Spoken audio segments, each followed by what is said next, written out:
Not many people can claim they've travelled more than 17 different countries in 1 year, especially not when you're a teenager. Well, South African Byron Taylor did just that at the tender age of 17. He set off on a world trip and captured every experience on his own handycam. And action! Join me as I share my travels and everything I experience along the way.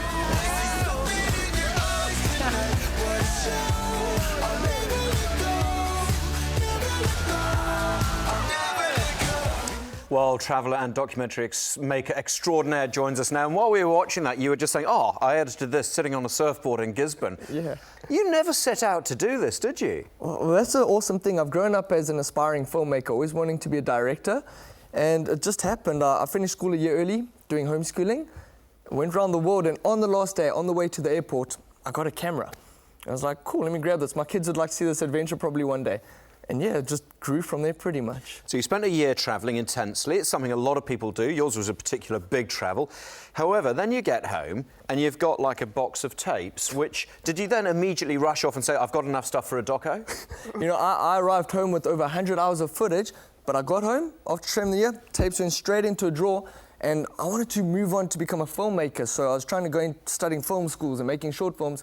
Completely forgot about the footage. For over a year, I did not touch the footage at all. So how did this come about that you'd put it into a documentary? TVNZ helped you with that, didn't they?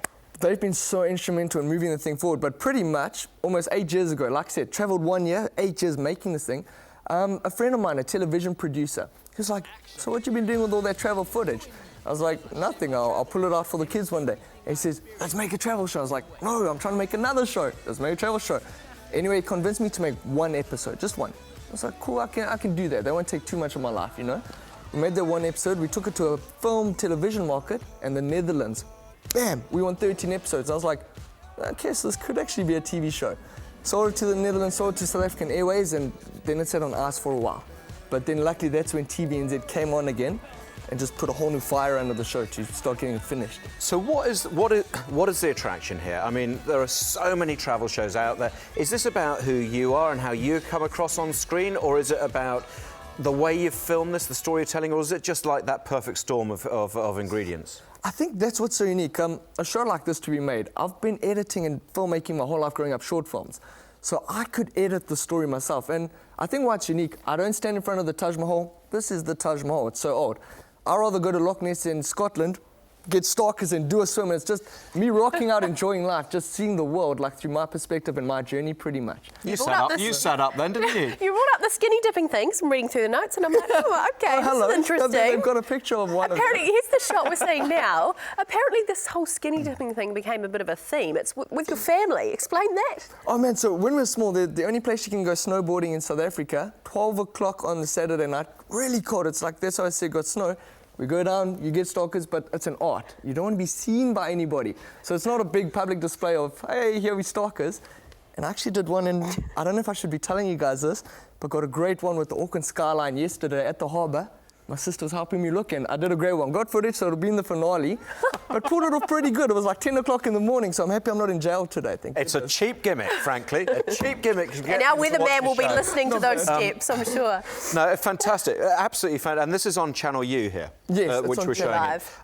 Absolutely. Oh, by the way, you interviewed Mandela. Sorry, I know we've got to go, but that's extraordinary. That was one of the epic highlights. Because that's why I grew up as a television producer. That's probably why I was so relaxed with them. Yeah. And yeah, I interviewed him when I was 13, so about 13 years ago, but wonderful moment, yeah. How did you get that chance? On the television show, it's like a U Live show in South Africa. I was a presenter on that. And my dad was a South African boxing champion, so Mandela did some boxing in his life, and we just connected really well. Wow. So it was really special, you've got an amazing story, and the documentary sounds fantastic. Well, yeah, Byron, fantastic. So Channel U Live is where we can see all your work. Yes, on Sundays at 8:30. Sundays at 8:30. Thank you for coming in. Good on you. Thank you very much. Byron is a bit like Sam Wallace in many ways, isn't he? I was just like thinking that Sam. when he said we'll introduce you to that him getting stalkers is an art, I was like, Sam will be listening. Yeah. All right, after the break, Holly, you're celebrating a pretty special birthday this morning.